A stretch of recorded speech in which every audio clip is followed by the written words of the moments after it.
What's up, fellas, ladies? How We y'all? are live at Windrock. Figured we'd try something different this year and try to do a show on Thursday night. Let drivers come in, talk about courses, and introduce Trip Pullen. Some people over here ain't seen him in a minute. I'm back. I'm excited to be here and see what's going on for the 2025 season. It's a lot of smack talk already talking. So I don't feel like it's hot enough to be wearing sunglasses, man. It's kind of cold out here. what do you think? What? Sunglasses? No, you were fine. Yeah, I thought so. I'm just messing with him. I got to give him a hard time. I mean, y'all seen the pictures we posted to, introduce him coming to Windrock. That's right. Did you like that? Yeah. He didn't know that was coming either. That was Crystal's my doing. DMs have been still blowing up. All right, is that better? All right. So we are at Windrock 2025 season opener presented by Mickey Thompson. We got Daniel Heckley here. What's What are you going to do this year? I don't know. Hopefully, do pretty good. These courses this weekend look pretty good, and no rain. It's going to be a good weekend for me and hopefully everybody else. I don't know what's the outcome's going to be, but I really like these courses, and they're a little bit longer than they usually are, and there's a lot of up and down, and changed a lot of things around on this hill. So that brings up a big part of what we wanted to talk about today is Windrock went above and beyond, expanded the area where we have a lot more pit. We usually had to start and then finish at the top like old days. Yeah. Because we've been racing here since the beginning. And now we have a lot more room to have a lot more fun. Yeah. So, yeah, we're going, up and down and back down and finishing the bottom. So, Yeah. And I like that. I like racing downhill. Did you look at the UTV Cup class? Yeah, maps? They go up and down twice. Yeah. Somebody's going to get lost. Yeah. I'm happy I'm not racing that class because I know I'd be lost. So, yeah, we're Windrock in this bowl is one of the original areas that we've raced since the start. So it's really cool to keep racing here. Yeah. I enjoy it. This is one of my favorite parks. So the weather's going to be perfect. It's going to be in the high 50s, low 60s tomorrow and Saturday. And we got a little rain yesterday, which is perfect for no dust. So yeah, I don't know that we're going to see any dust this weekend. I think it's going to work out pretty good. No dust and no mud. Good hook dirt. Yep, it looks like it's going to be good hook dirt. Good. So what's your strategy? How did you do here last year? Last year, Do you remember? I can't. We got a remember. video, so we'll know here in a little bit. Yeah, I don't. Last year, I think you did that 13 extra We did. points. We and did. I got hung up there. I don't think I did too good. That's where I was hung up all season on them 13 points, is trying to play catch up. And then right there at the end, I caught back up, and I don't know if me and Timmy and Cooper was like 2 points, 3 points ahead of each other. We were really all close right together. there. And then there towards the end when I lost the rear steer. And, steer and steering. Cooper actually took the lead for a minute. Yeah. And just made a I would call a rookie mistake and flopped over on something that was nothing. Yeah, where was that at? Where was we at there? We were at Pretty Place. Pretty Place, yeah. That's Yeah. right. And that was when Nick was hot on everybody's heels, and that's Yep. when he finally got ahead of Cooper, and then he was on you guys' heels. Yeah, He was right behind you. Yep.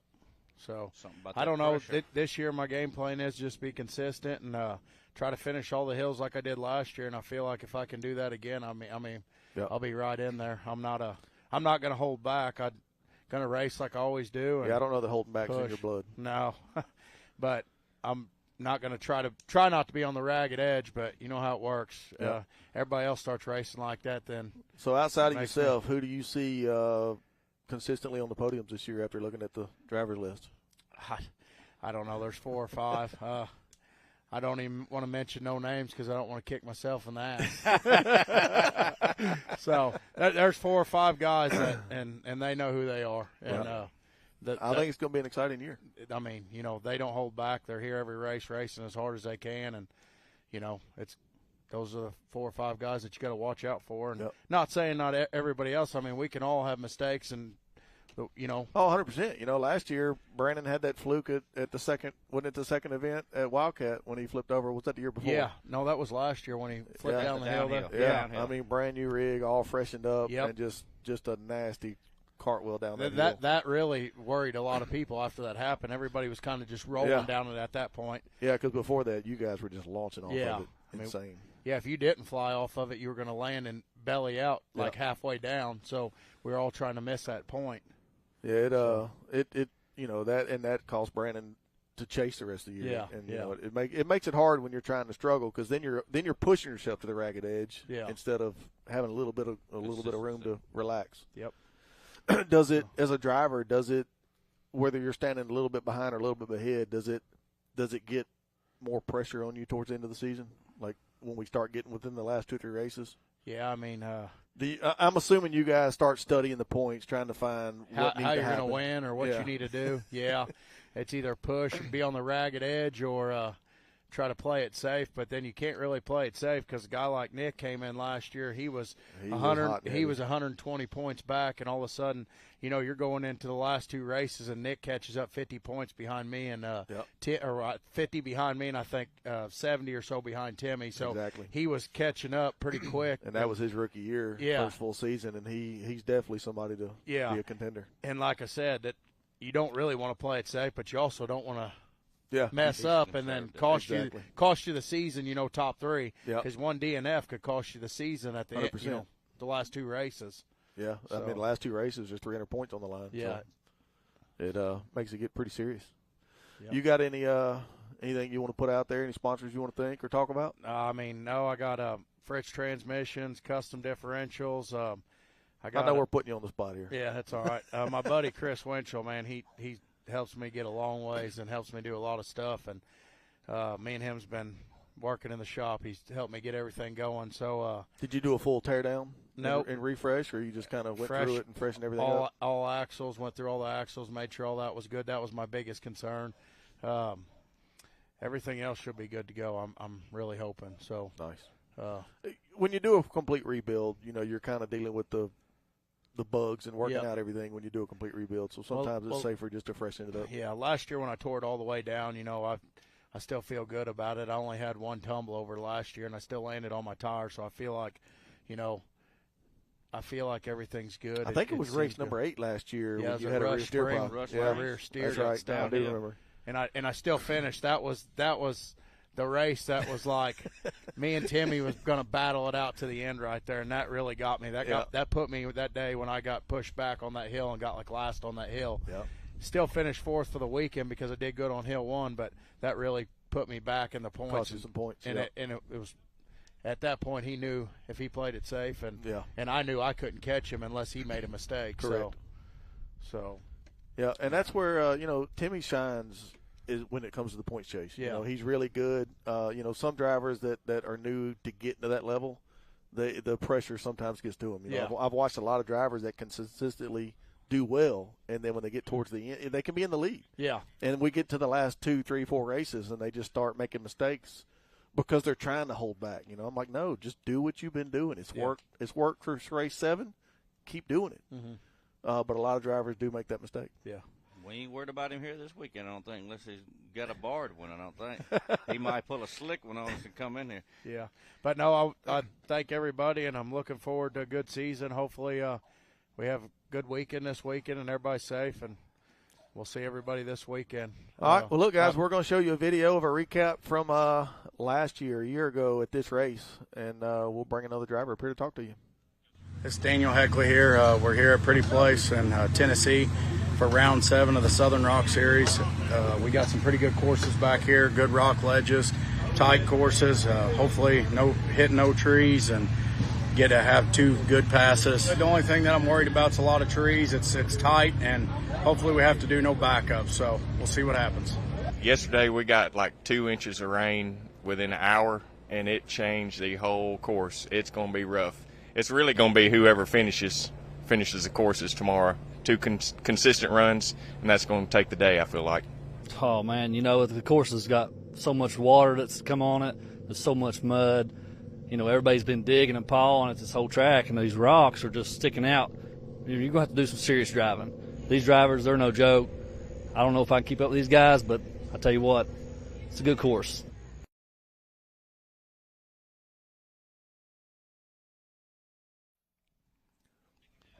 All right, guys, we're back. Trip, who we got? My man, Brandon Davis. Just got through.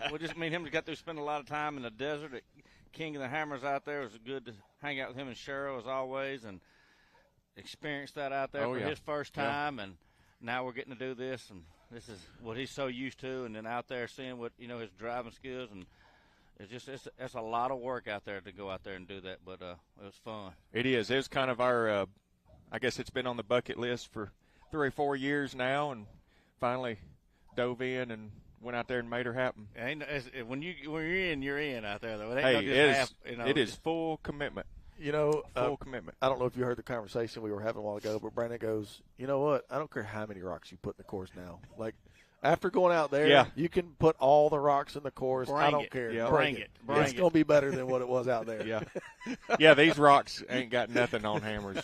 Like, there was stuff out there, bigger than cars. You'd pull up to in the UTV and Can-Am, and you're eye level with this rock that you have to go over. Oh, yeah.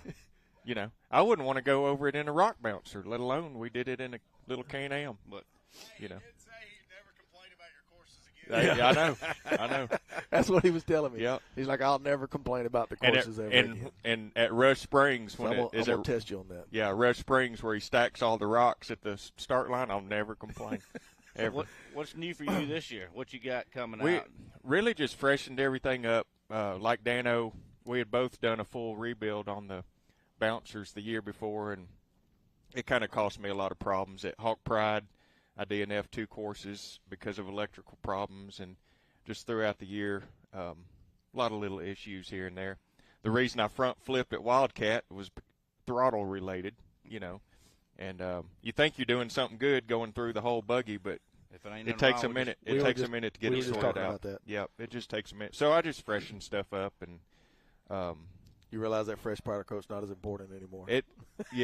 I've got scratches on her, but I've got scratches on it, but mechanically I know those orange rims look good. Thank you. Hey, they do. Hey. Thank you.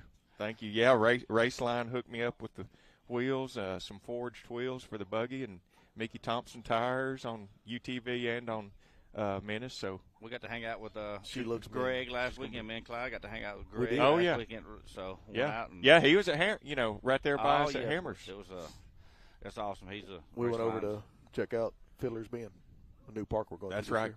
I told him get their inner tubes. Him and Heckler's already talking about we're coming a couple of days earlier that we're going to go get in the river. Is it going to be warm enough time we get there to go floating? So I'm excited about going out there. So can we talk about this Mohawk contest we got going this weekend? Yeah, Dano didn't talk about that when he was up here. He so was shy he's about scared. If you're scared, say scared. Yeah, that's all you got to do. But the mustache is really the deal. So we're going to do the Mohawk. But he says he can get one. I'm gonna grow. Give me 3 or 4 weeks. I'm gonna grow me a mustache if I have to. So what's the plan? What's the deal? So it's evolved just in the last 30 minutes. But so UTV stock. Yeah, stock UTV. Winner or loser has to have a mustache. Yeah. Yeah, he's going to get. So he's not going to plan on losing this. I'm going to have to grow a mustache. Dano's going to have to have a mustache. So what's the bet on the Mohawk? The bouncer class? And then bouncer is loser has to do a Mohawk. Okay, man, that's awesome. Which I'll just wear a hat, if I have to. But I don't plan on having to. Yeah. I don't have to. You'll hit a tree.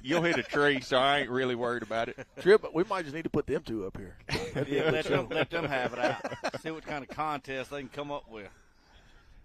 I'm sure if the wives are watching this, they're like, oh, no.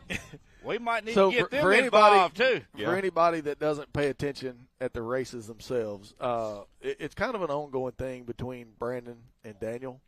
I'm pretty sure I hear the rumbling of every event of some kind of bet between the 2. Yep. It don't matter whether they're first or 31st. It's just whoever wins between the 2 is either $500, $5,000, a Mohawk, whatever. Like it's always interesting. Yeah. But apparently they're moving away from the money and doing a little more something personal. That's something you have to look at every day. And well, your it's family early. has to look at it. Yeah. Well, we hadn't finished our race budget for this season, so we didn't know if betting money was in the budget yet. So we'll know next race. Is that really how it works? Is there really a budget? It's tight too. Golly, you know it is. It's pretty tight. Yeah. Who sets the budget? The wives? Cheryl sets the budget. Cheryl sets the budget. Cheryl. And It's last year we kind of, we went over that budget. When you go to Hammers, you can't have a big old budget. You just got to go with it. I know LeCroy's budget was shot. Man, Gone. poor LeCroy. Yeah. Took Gone. him 6 months to get back home. Yeah, don't quit your day job because Well, Brandon, what's your goal or what's your plans to go after 2025? I know 2024 was not your year, so what's Yeah, I just want to have some good steady runs and be consistent. They quit calling me Mr. Consistency after last year because I definitely lacked in the bouncer class consistency. So hopefully try and get back to that. I really like the Mickey tires that I ran. I was running into some feedback in the steering because they were getting so much traction under throttle. And I worked with the steering company, PSS, on that. Yep. Got a new pump, bigger ram, and I think I got that sorted out. So I'm excited about it. Those This Mickeys gonna hooking be- up. They they're- hook up. I got them Those on my things, Jeep. those Hey, things dig. for sure. They do. So I know you haven't had a whole lot of time to look at what's going on behind us, but obviously there's some major changes from 2024 to today. What's your thoughts on the layout of Windrock these days? I like what they've done. They got it for the spectator, where the spectators can see better, and they've done a lot of clearing and chainsaw work and Where you park your RV, you talking about you got a new spot over there, the Everything's overlook, the concrete concrete. pad. Yeah, the park in general you can't beat. No, we love coming here. We did your event at the end of the year last year. We love coming here anytime there's a reason to. And when we came today, we booked the sites for for the next race. That's right. Yeah, went ahead and booked them because Minor book for next year. we too. love it. That's awesome.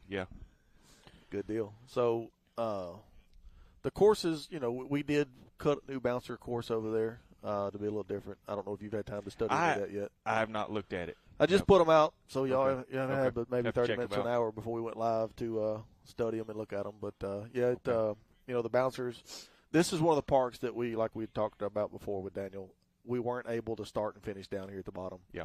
And we always had to finish at the top, and now we have the room to do it, the way we've been doing it everywhere else. So I love these hills too, the big dirt hills. And Tripp and I were talking about it earlier. This is where the first race to riches was, and it came out here in Showtime and somehow brought home the W. Yeah. I had no clue what I was doing. And now look, I think just look at the UTVs, how much they've changed. What we were talking about, you said I backed up every time, and Joe was over there saying, "Come on, hit it all I got," and you're like, "It's all it's got." And now we're hitting it it's like nothing. it's nothing. Yeah. Don't want to over jump. You have air time at the top. Yeah. Oh, it's that side of it, as far as the technology and the vehicles, has changed so much. It's not even comprehensible. Yeah. It for example, we Showtime Hill back in the day at Hot Springs, only one person had climbed it for so many years. Yep. And the last years ago, we went over there with a UTV only race and done Showtime Hill. Yep. And they the went UTVs right up it. were, and even people like Paul Wolf, who is a very, very talented driver, looked at it and he's like, "Dude, I don't know if we can get up this." And he run it in like 8 or 9 seconds. Right. It just he's like, "I just could not believe the traction we're doing." Suspension and all that stuff makes a world of a difference on traction in all of it. Rocks, dirt, all of it. Yep. And I think that's what people are, the last 4 or 5 years, that's what people are paying attention to is, I need to get shocks. You didn't even adjust shocks. No. And now you're, putting $10,000 set of shocks on a UTV. Yep. And people are realizing stuff like that makes a big difference. What's your favorite between UTV and bouncer as far as competing? I like the bouncer, the power, and, when you take off from the start line or a big hill like this and it's just blazing up through there. Yeah. But, it's hard to beat UTV, too. As fast it's different as they're styles. getting. But I'd say bouncer if I had to choose. But, the horsepower in a bouncer is just like sitting in a rocket. Yeah. You got 4 big 43s that are just so much traction. Oh, yeah. And there's less rear, maintenance. steer, and just Oh, yeah. And there's less maintenance on a bouncer. You spend more maintaining the UTV at this level than you do a bouncer, unless you know and do it's something kind of crazy. It's kind of funny you say that because we hear that throughout the drivers all the time, but from the outside looking in, I think most people think that a bouncer costs so much more money. Yeah. And on the front end, it probably does. Right. The initial buy of that Right. machine. But yeah, I mean, even UTVs are getting pretty expensive to build at this level. Yeah. But I hear so many drivers talk about the maintenance on a UTV is just so much more involved than a bouncer. Yep. Oh yeah, now you can get 75 to 100,000 in a UTV. You know, easy. Like, and if you do a Hammer's car, it's more 100 and a quarter. Then you got a pre-runner. Yeah, yeah. And then you're in the desert for 2 weeks. It's definitely right? they're definitely leveling up. Evening up for sure. Well, you got anything you want to mention? We'll let these people get back to their important No, lives. I guess we'll see what happens tomorrow. And stock class, I'm not running cup class this year. You're missing out. I'm We're gonna going up and focus. down 3 times. I know. I saw that. It You just still got sign too up? hard. It's too hard to memorize. Everything. Yeah, at my age, memorize all them courses and make wrong turns. So. We're making the cup go up and down 3 times, so they may have to stop and fuel up. It does look like a fun one for cup. But All right, well, guys, we're going to get out of here. We will be live tomorrow about 12:45, if I remember right. That's correct. Eastern time. Trip, you got anything else you want to mention? Come see us. Don't watch it on TV. Come see us here. It's gonna be fun. Here. If you think you're getting the experience watching it on YouTube or on any platform whatsoever, you're not. No. It's definitely, and people come from all over the world. We've got people coming from so many different countries. Yep. Oh yeah. And they plan their family vacations. Like I get messages all through the winter off season, like, "Hey, can you tell me what dates you're going to be, in this area of the country, right. so that we can plan on ahead." it. Yep. But yeah, you don't get the noise, you don't get the race fuel smell, you don't get any of that watching it on TV or on right. YouTube. So, but also another thing to mention, we will be on YouTube only for the live during the races. We will go live and let everybody know that we're starting up, but make sure you've start following the Rock Racing TV YouTube channel, get subscribed, and that's where we'll be live. I guess we're out of here. All right. See y'all. Thank y'all. See you tomorrow.